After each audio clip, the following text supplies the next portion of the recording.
Yeah, I mean, born free. Yes, ready to go live in the sense that I never stopped talking. My dad used to be like, you put a dime in the jukebox, you got to let it play. That's a great quote. That's a great quote. My dad used to say, you can't prove it. Oh. That's what I say to my kids now. They were like, I was helping my son with an assignment yesterday you had to come up with like a criminal enterprise. And I had all the details down. And he said, How to be a Mom, criminal. have you ever hotwired a car? And I said, they never proved anything. Perfect answer. Hey, we've got a show today. We've got a futurist and a primalist in the same space. I don't think he calls himself a primalist. No, well, maybe he does Owyang. now. Jeremiah Tim Owyang Ash? definitely doesn't call himself a primal. No, he's probably eaten primal foods before. I don't know. He's very he's into CrossFit and he's like super, super healthy. So whatever he used to eat, I'm sure has changed in the last couple of years. I'm sure it comes in a tiny plastic box that's like very carefully measured because he's super intense about health and fitness, in addition to all the things about marketing and predicting future trends and stuff like that. But Tim Ash, I don't know what he eats. Co-host? Well, I mean, now that he's written Unleash Your Primal Brain, my opinion is that Tim Ash probably eats, bones. Kate says, put a dime in the jukebox. Thanks. Welcome to the Backpack Show. You have put a dime in the jukebox. You gotta let it play.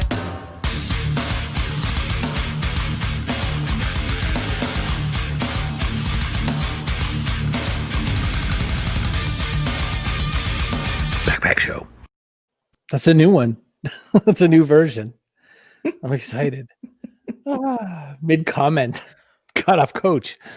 So how dare you? No. How dare you? Good morning, everyone. George B. Thomas swings in. It must be because Jeremiah is here. Must be because Tim's here because he didn't come by for Sir Mix-a-Lot. Everybody's got their thing. For some people, Jeremiah is Sir Mix-a-Lot. Can you imagine investing in a really good-looking virtual green screen background that makes it look just like you're in an Airstream trailer? I want one that looks like I have Sir Mix-a-Lot's office. Did you see that? Like, that was ridiculous. The awards up there. Well, look who's on our screen. Where's your butterscotch intro? Says Rex. Soon. It's coming. It's here. It's coming. Len Joy. I love Len. I was just Hi, Jeremiah. Yesterday to send us a gift, Len. Hey, Chris. Hey, Carrie. Hi, Jeremiah. Hey, everybody in the comments. I see you all. Hello. Yeah, we've got George and Neelam. First and foremost, your Airstream. I like how your Airstream, how you got it put together, is very part and parcel of how Jeremiah does things in the public eye. He starts with, version 1, and he goes, what do you guys think? And then everybody starts saying things. Well, you got to put some plants in there, or you need these kinds of fillers. you need some red pillows. You need some blue striped pillows. Oh, and you just kind of work on it, don't you? You just kind of start working from there. Ben says, who is this Jeremiah? Oh, look who it is. Oh, that Ben Metcalf. He's a sketchy character, a marketing futurist. So Ben Metcalf actually did give me the idea for the Airstream, and I'm afraid to talk about it because he expects a commission every time I mention it, but I guess I will. Good idea, Ben. So. Hi, Steve. Steve's another guy who does that, who like takes feedback from people and incorporates it. Well, why wouldn't you take feedback from smart people? I mean, I don't take feedback from nobody, Jeremiah. But you're already smart. That's the thing. Oh, so are you. But yeah, okay. So tell me, is this actually the Airstream we're looking at now, or did you take a picture of it at its best and use it? This could be a digital background, and you'd never know any of it, and it could just be a lie. But this is, and I guess I could throw how about a towel in the back? Yeah, I was just gonna say. There you go. Oh, now it's gonna bother you the whole time. That animation looks foolproof. But this truly is. I wonder if I could. I can turn the camera. So here's the kitchen area. Oh, nice.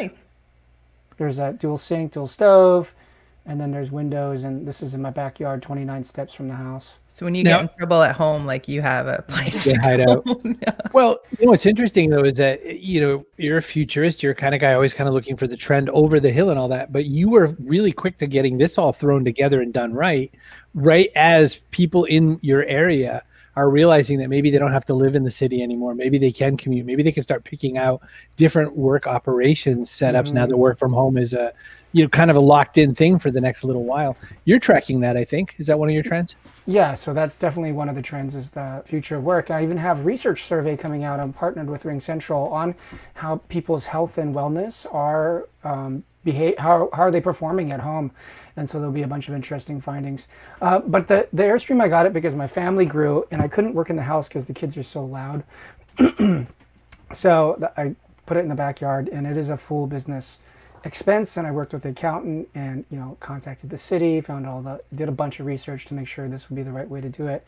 And about a month ago or 2 months ago, I was featured on USA Today as like, here's the future of work. People are working in their backyard. So, and I actually kept it pretty quiet except for Facebook friends. But once the pandemic hit, Chris, you and I and Carrie were on the speaker circuit, and that stopped. So I started to vocalize in public, hey, this speaker is ready. I have a 4K camera that you see me on. I have lights everywhere. A 1 gigabyte line, lavalier mics. I'm ready to go. That was my pitch, by the way. How did that go? I tried to sneak that in there. So that is the thing, live stream from the Airstream. That's pretty wild. Ben says a slightly different story. The real story is Jeremiah's wife didn't really want him in the house during the day.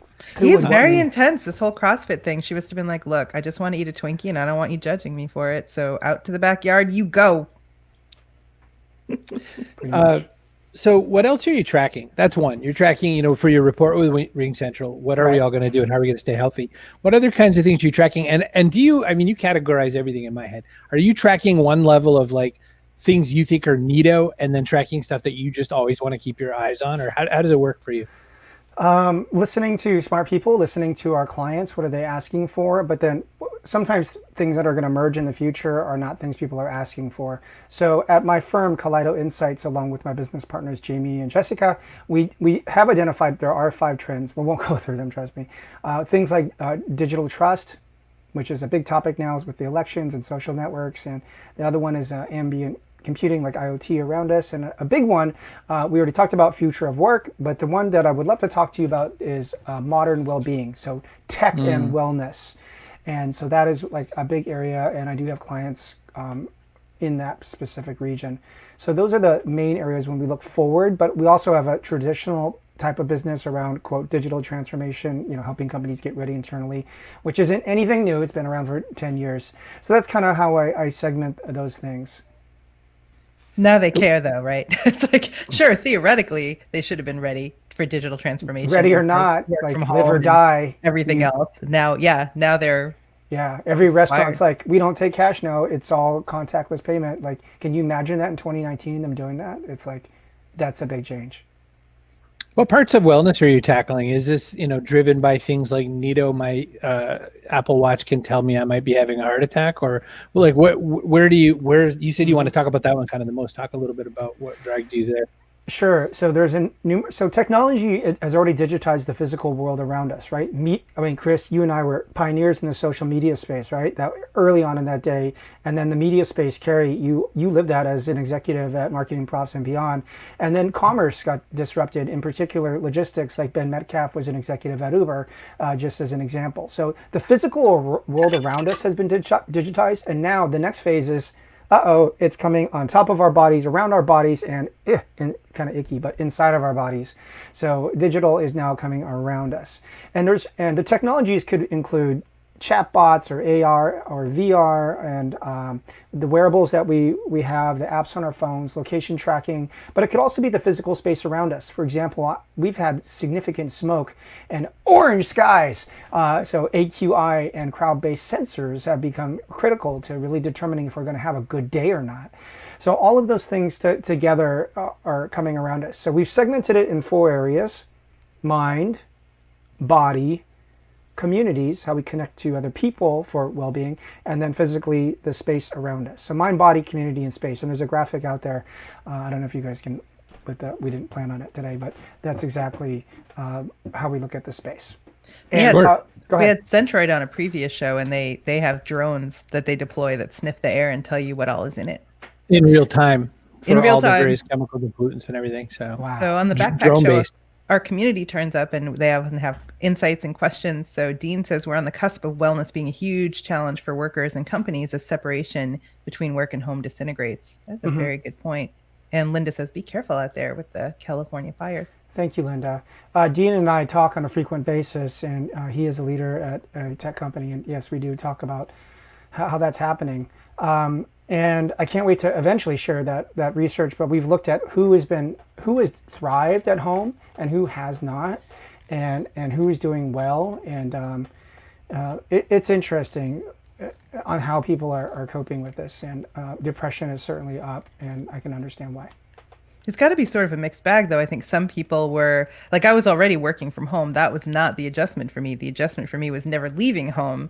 And that includes things like the gym. So there's people that like turn their home into a gym, Yeah. or got really into like outdoor calisthenics. I'm not one of those. Like I doubled down on my guitar lessons and stuff. Mm-hmm. I'm sure there's other people like that. So you've had this shift. So on the whole, would you say people are better off, worse off for these changes that are occurring? Or do you think it's a mixed bag? I think it depends on who we're talking about. So those that are privileged are doing just fine. People who have lots of money can afford Peloton and a mirror and a tonal and can Zoom in a private instructor and have food delivered to them, and they don't have to travel anyways, and they already have funds that are growing well in the market. They're fine. There's a whole class of people that are forced to go into the front lines and work in order to deliver the food and the services for those people I just mentioned. They're not fine. So, it depends on who we're talking about. Lots of love in the comments for you.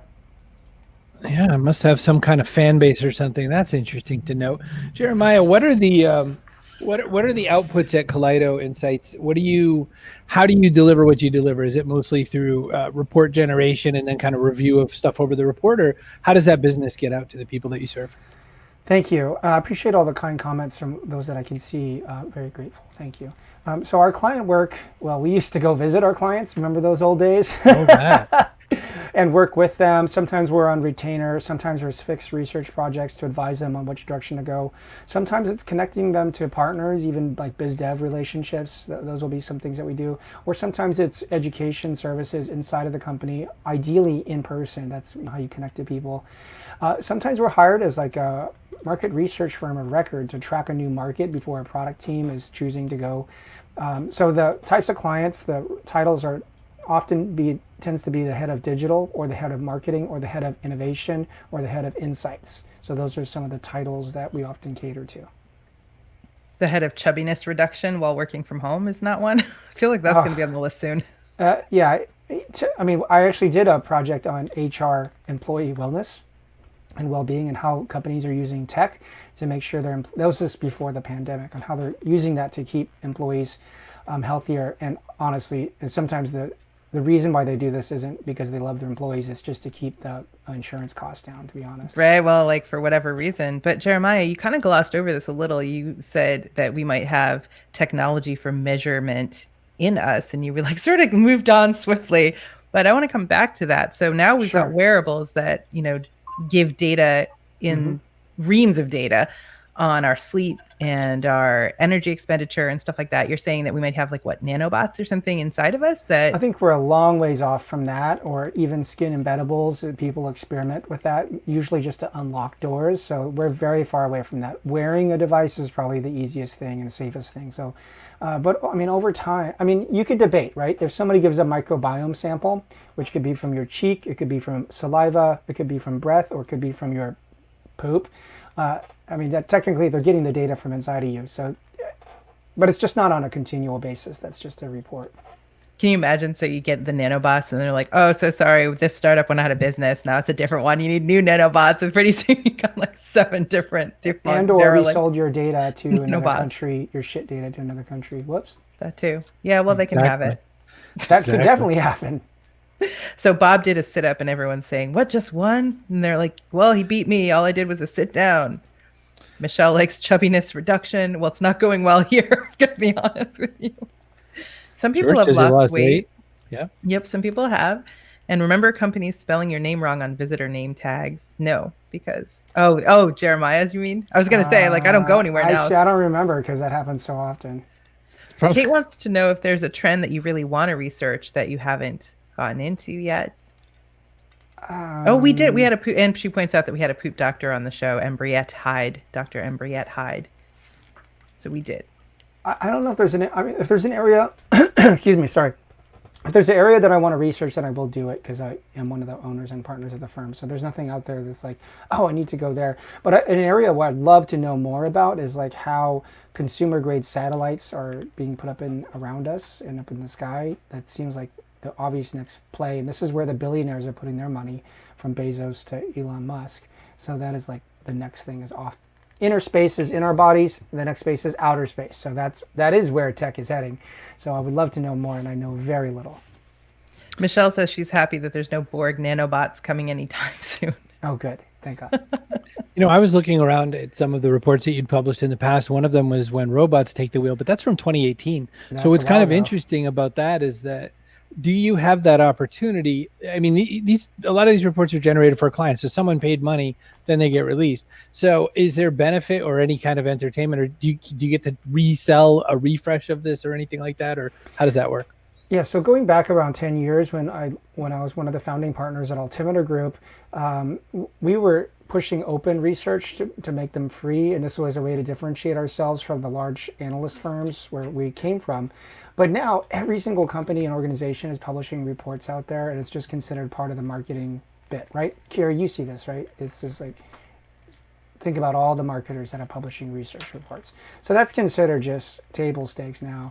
So I pulled back on that because there's just too much of a commodity. So what's more important is insights and what does it mean to your business and customizing it for that particular market. So that's tends where I tend to get more traction. So the amount of information, it's overwhelming. So what's more important is what do I do with it is the next question.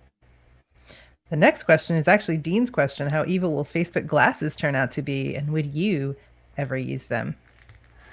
I would definitely try them. That's part of my job, is to try many of these technologies. I don't have an issue with that, but I was one of the glass holes, one of the early adopters on the Explorer program, and I had an early pair that I shared with Charlene and Brian Solis and some other folks I was working with. But I didn't. They went into the drawer. I don't know who has them now. Maybe Charlene has them in a drawer. It's like, I mean, I saw the use cases that they had. Honestly, I have screens around me. Like, I'm looking at you right now on a 32-inch curved screen, Samsung. It's beautiful 4K screen. Pretty much everything that you would have in AR glass for work is right here. I don't need to replicate that. But perhaps going out in the physical world, that might be useful and helpful without looking like a glass hole dork. If it's in a Ray-Ban cool glasses, sure, I guess. If it gets my head off of my phone, sure, I guess.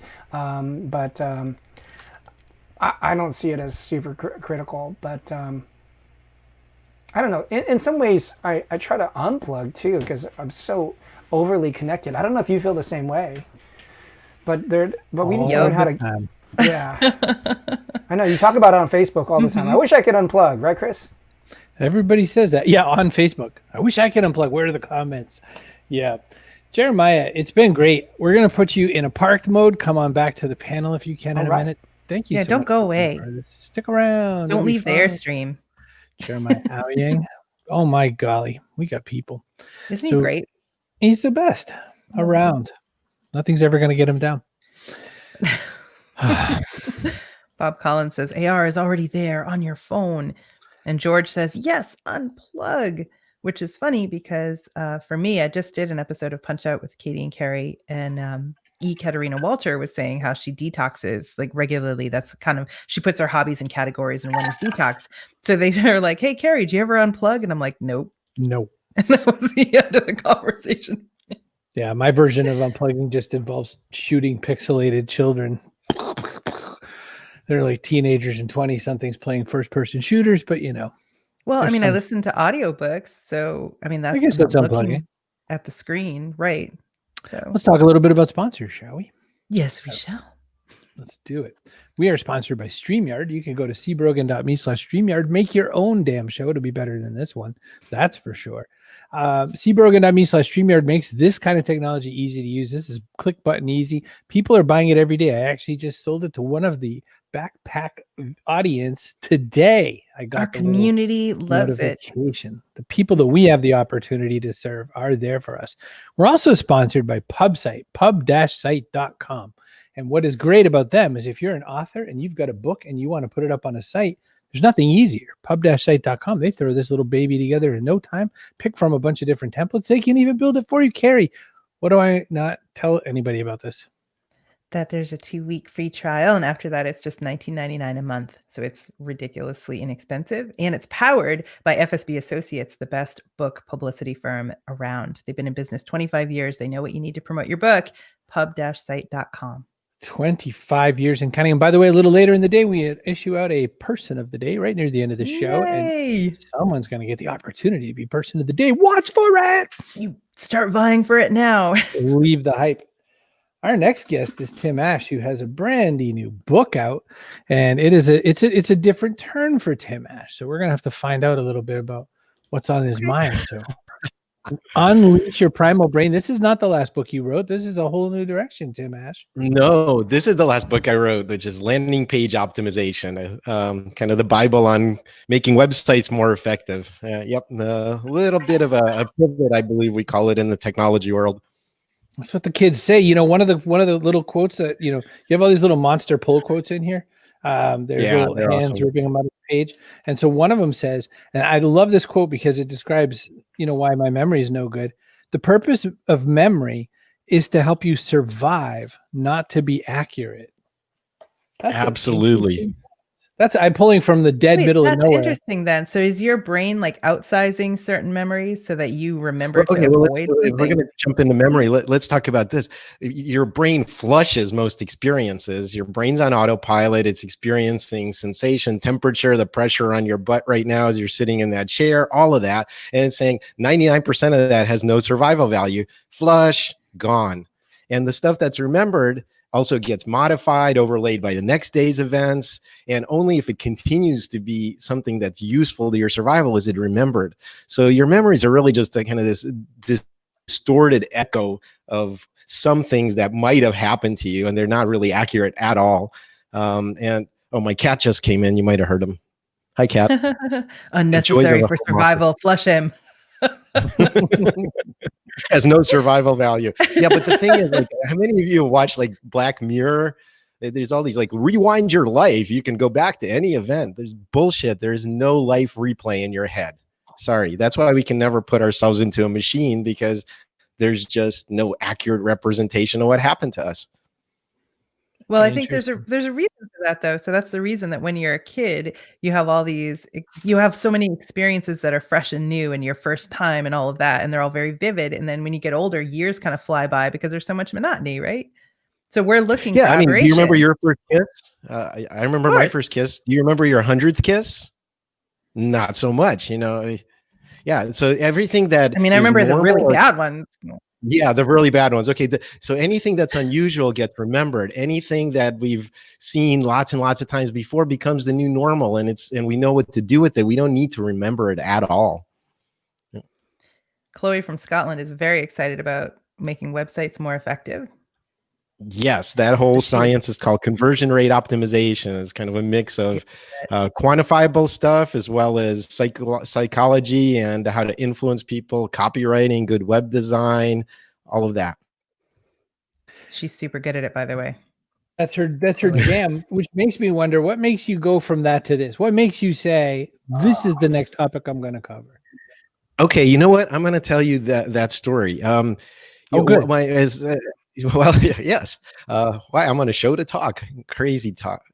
One of the things is that I started Site Tuners, which was a digital agency and optimization agency. We work with the Expedias, Facebooks, Googles, Cisco's of the world, and created 1.2 billion in value for them that we can document. And the thing is, you can't fake conversion rate optimization. It's like someone shows up on a site, they either act or they don't. So we're learning in the trenches what really, really works. There's just no way to fake that. And this advantage can be used to ethically persuade people, and most of our clients make less kind of busy user experiences, get rid of the friction, those good things, right? But there are a lot of things that are done unethically. And that's what I really was focusing on is, governments, large corporations, they're kind of just like, they have a bunch of behavioral economists on staff and they're strip mining us for unethical reasons. I mean, to take money out of our wallets, to create discord in our politics, to basically take advantage and use and manipulate us. And I was born in the Soviet Union, and I've seen kind of what mind control can do in totalitarian governments. And so when I came to the US, I was kind of an odd duck, still am, by the way, yes. And I was looking at these kind of compliance techniques. How do you persuade people?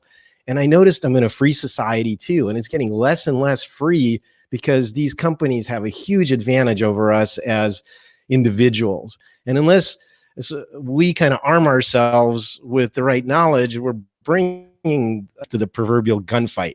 And so my goal with this book is to really balance the scales. Like, here's how the brain really works, and these are all the things people are trying to do to take advantage of you, so you at least have a fighting chance.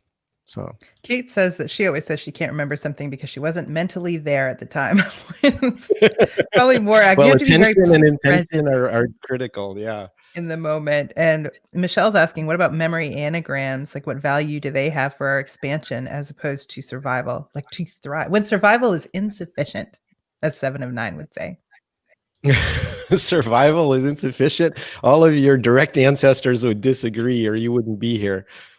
Insufficient, not insignificant. Like, it's not enough. So No, if you want to enhance I mean, your memory, whatever cultural ideas we might want to put on top of it, as far as at the life or our genes reproducing themselves level, that's the only thing that matters. like That's it. That's how life self-actualization. continues. Self-replication. Maybe. So they ain't reading your book, is what you're saying. If survival is enough, they're throwing it on the fire and cooking like a piece of game they just caught. Oh, great. Hopefully that's not a piece of my leg. So yeah, Jack asked the question, what's different gets remembered and what's different drives curiosity? That's a theme that you put throughout the book as well. One of the things I remember reading was that, you don't get dopamine hits for the same reward. You get dopamine hits for novel rewards. Novelty drives dopamine. Yeah, So. it's really, again, does it have survival value, and have I seen it before? So for example, you're in the desert and you see one tiny little plant shoot and you're like, oh, there might be water in that direction. Yeah, I'm going to go look for it and expend all of this energy, my whole life force, to find the water. But if you're sitting on the banks of a river and you can just scoop up water anytime and go swimming in it, it's like you don't get the payoff for looking for water because it's so commonly available in your environment. So we only look for things that are unusual and that help with survival. And that's what we get triggered to go after. Rex says, I must not need to remember much at all because I can't. Well, we're focusing on memory. There's so much more in the book about culture, language, gender differences, sleep, you name it. It's all in there. Yeah, sleep was a pretty interesting chapter. It talks about the fact that if you're taking any kind of remedies to sleep, that's not going to help you very much. You need the real thing. You learned a lot about that. Where did your research come from for this book? Where did you kind of find yourself dragging around and looking around, asking questions and that sort of thing? Well, this is kind of I've come full circle. When I was at UC San Diego, my undergraduate work was computer engineering and cognitive science, double major. And then I stayed there for grad school for what would now be called AI or machine learning, neural networks, that sort of thing. So I've always been interested in the mind. Then I applied it to marketing, like I said, running my marketing agency. And then I realized, again, it's just like, I need to tell the world about this stuff because there's still the earth is flat kind of misconceptions about how we think and who we are. And I want to correct some of those. So that's what drove the research, you're saying. So you said where you kind of came from to do it, but then where did you pull this info? Like, what was the, well, a lot of interviews? I reading a lot of science, interviews, scientific papers, and I wouldn't wish that on anybody. I reread a bunch of books. I reference about 30 of them in the appendix, or if you go to primalbrain.com, I have the reading list there of the back books I read. It's specifically on sleep. The one I read is by Walker called Why We Sleep. It's a great book. But I cross-referenced this from a lot of different sources. And what I wanted to do is make it digestible because like the scientists slowly rolling back the foreskin of science and learning something new. Well, okay, that applies to this particular thing, but your mileage may vary. And I wanted to kind of bring together the why behind all of it. Why did we evolve to act this way? And so there's behavioral economists, medical imaging. Why are you the way you are? Yeah, why are you the way you are? You're so weird. Yeah. So no, I mean, that's the question you're asking. It's like, why we behave this way? Yeah, I think that this book is about what all 8 billion of us on the planet have in common. So it's not about our differences. It's about from the earliest life on Earth to the bizarre things that make us distinctly human, how we got to be this way. And some of the stuff that Jeremy's talking about is, Jeremiah, excuse me, is that we may be changing. We might have embedded stuff in us. We might have augmented memories. We might have all kinds of cyborg improvements pretty soon. So in a way, this is kind of my last postcard to what it means to be human, this moment in time and how we got here. Jack Vincent, you're weird.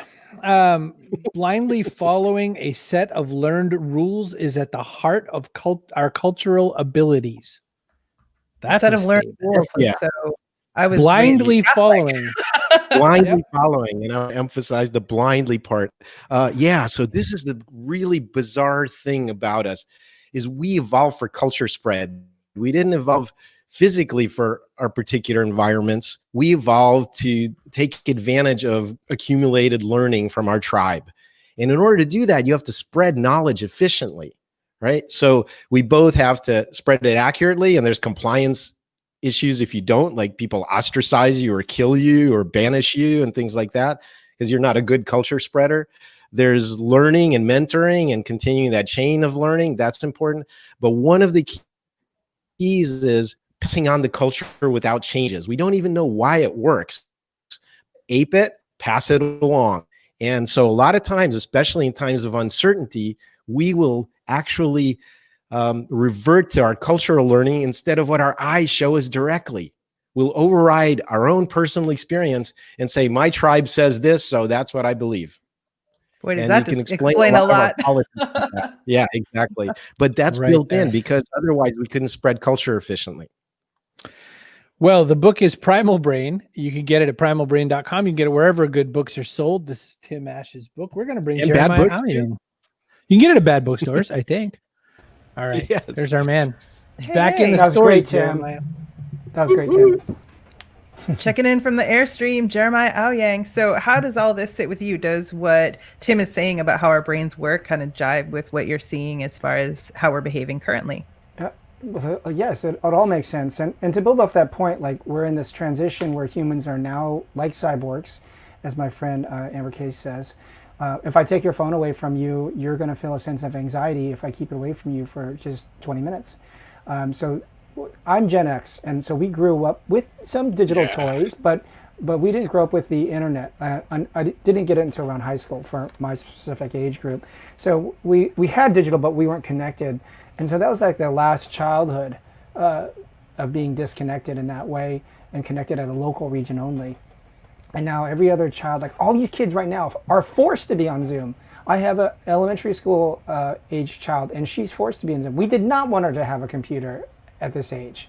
We did not want her to be on Zoom and internet. And so this is rewiring her brain in a different way. And I think this is something that Tim's bringing up a great point, that we need to remember the primal side, not just the digital side. All those dopamine hits we're taking for behaviors that aren't good for us, you mean? Well, I would go further and say there is no digital side in the sense of, you can genetically engineer us, you can augment us, but the operating system that we're using is the same. And it's like we're frozen in amber. It's not going to evolve in our lifetime or before we step off the climate crisis cliff. So this is what we have to work with. And it's better to understand this stuff than it is to focus on kind of the latest technologies. I mean, whatever, hologram suppositories tomorrow. I don't know what they're going to be, but we're still trying to influence the human brain. And we know how that works. In fact, this is kind of a renaissance of knowledge about how the brain works from a lot of different directions. So if you want to have a durable career, understand human beings, whether you're a marketer or business leader or anything else. That's my axe to grind. I'm just back on hologram suppositories. That'll be a real shit show.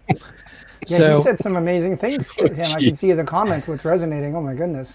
Kate asked the question, why is machine learning talked about more than human learning? Things that make me go, which I know is a typo, but I like that it's thinks. Like, Well, so when I was at UC San Diego and we were doing neural networks and machine learning, the idea was that we don't want to catalog all human knowledge. That's impossible. Have like a Yahoo directory full of all human knowledge. So the idea was that machines should learn from examples. And I was working on the algorithm side, and there wasn't the large data sets. Then the internet comes along, all of a sudden large data sets are not a problem. And we can train on enough examples of stuff to come up with just about anything. My concern ethically is that we're going to insert human biases into that, though. That if like the redlining, okay, black people shouldn't buy houses in this zip code.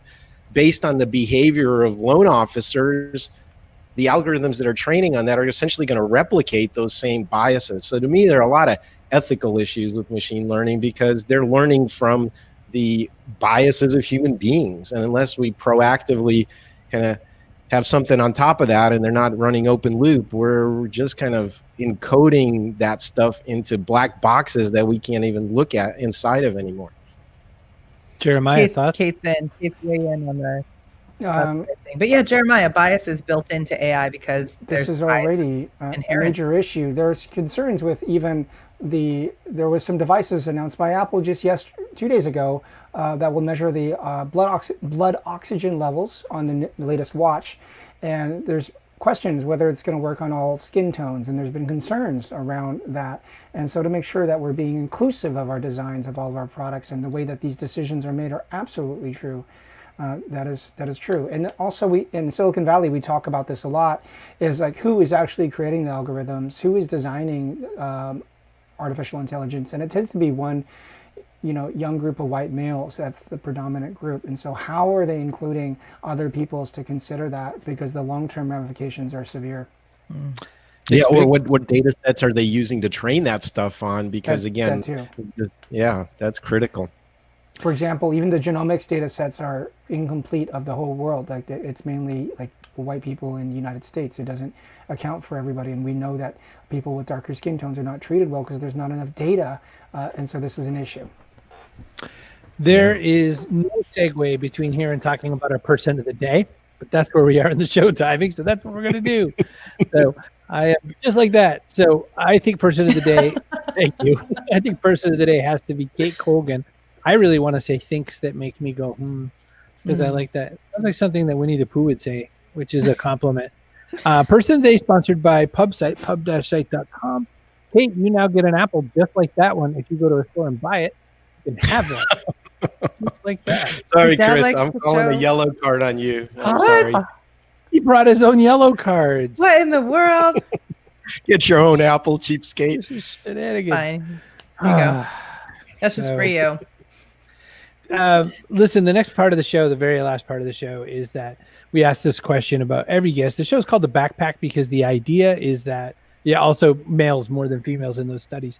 This backpack show because, the world is uncertain. We're kind of moving forward into unknown times. You can put one item in the backpack, metaphysical or otherwise, metaphorical or otherwise even. What goes in your backpack? So you get one item each. Jeremiah, Owyang, what could you add to the backpack? Well, in today's age, and this was a tip to me from CC Chapman, is having a first aid kit. I think that's an important thing to have. And I have young kids, they skin their knees, so having a little boo-boo kit is an important thing, and you might want to put in some items there in case something even worse happens. So is that a sense of fear, safety, hope? Yeah, a little bit of all of those. First aid kit, everybody. Len Joy came by. Hi, Len. Len's a previous guest and a great author. It's always so good to see him here. So is Christine Perquette. We have all kinds of guests just chilling today. What's something, Tim Ash, that we can add to the backpack, metaphorical or otherwise? I would say that I'm going to go with the metaphorical. I think we need to remember our common humanity and drop down into intention and calmness and step back from all the activity. So being rather than doing, that's what I'd put into that backpack. Without that, the center isn't going to hold and it's all going to hell anyway. Wow. I'll take it. Boo-boo kit. Everybody loves the boo-boo. I want Chris Penn's first aid kit. Christopher Penn's first aid kit in my backpack. What does that look like? He's got the clotting agents and all that. I don't know. He's got the pressure compresses. I'm sure he has a suppressed weapon in there. No question. There is one thing. My grandmother always carried a first aid kit, and one of the things that she put in